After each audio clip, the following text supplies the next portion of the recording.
I had the blessing of leading a guided meditation for Heart Math at their annual conference down in Yeah. Cancun pre-COVID. Such an honor to connect with the scientists and all of those incredible people. And they have what's called an inner balance. You hook it up to your ear, you put it on your phone, and it can track your coherence. So coherence is when our heart is open, when we're in appreciation and compassion. But here was what I was pissed off about with the app is I wasn't going as high as I thought I should because I'm so evolved. And I could be appreciative and it would go up. I could even have a bad day and be compassionate and it would go up. But damn it if it wouldn't go above like about a level 4. And then one day that I interviewed the scientist on my podcast and he's like, "How attached are you to the result?" And I'm like, "I'm committed." He goes, "I didn't say that. I said attached." And I was using all the lingo to try to bypass Yeah. that I was making it very significant. And I was very attached. And I even had my worth attached to it. Like until I find the one, I'm somehow less than Hmm. those who have. I'm late. I'm broken. Something's wrong. And so he goes, "That's attachment." He goes, "I encourage you to do your inner work and let go of ever finding the one." I did not want to do that, Whitney. I wanted to find the one. But this is why my whole message is become the one to find the one. So who I needed to really find was myself. Hmm. And not all the Ivy League grad and author of 6 books and all the things that I'm so proud of this way. No, I needed to find the terrified one, the humiliated one, the ashamed one, the one who really didn't believe she was worthy enough until she found a man that finally loved her, and then she'd be enough. I had to learn to be with her and be whole with her, one with her, no separation from her, totally aligned. That I could literally, and I had this visual and it's still alive today, Whitney. I saw this Adirondack chair of all things. I chose Newfoundland of all places. I am Canadian, but I'm from British Columbia, not Newfoundland. But I literally sat there in my mind's eye, alone, single, and I let myself take my last breath. And I sat there on that Adirondack chair and imagined in my mind's eye the sun setting.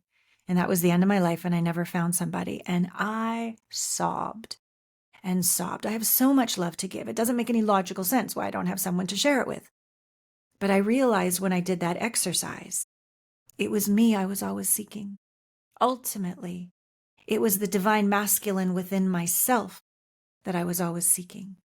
I'd done all this work on my femininity and my feminine qualities and my sensuality and my receptivity and all the feminine things. But my masculine was really quite toxic inside. He was a workaholic. He was always judging me that I was never doing enough. He wasn't a healthy masculine inside of me. And so as I did this work and I let myself imagine dying, I found this oneness with my inner masculine. He's like, "You're enough. You don't need to do more to be enough. You don't need a 7th book. You don't need to be on Oprah. You don't need to make $1 million. And you certainly don't need a man to be enough."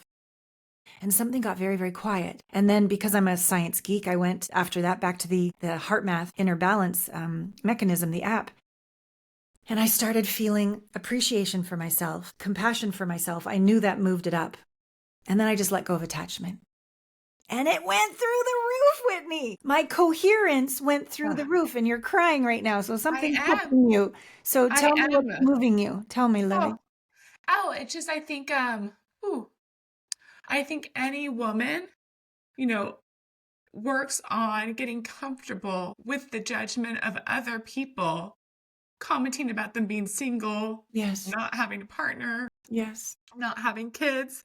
Yes. So you have to work on that judgment. Then you Yeah. have to work on the internal judgment because no matter how much you work on your internal judgment, it's like you walk outside and there's another person verbally judging you again. Totally. It's exhausting. Yes.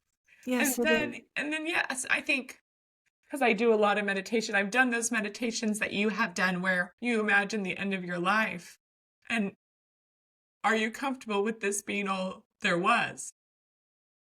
So I just relate a lot to you. And then obviously for me, um, and for this lifetime for me, um, any of the relationships I have had are very connected to my past lives.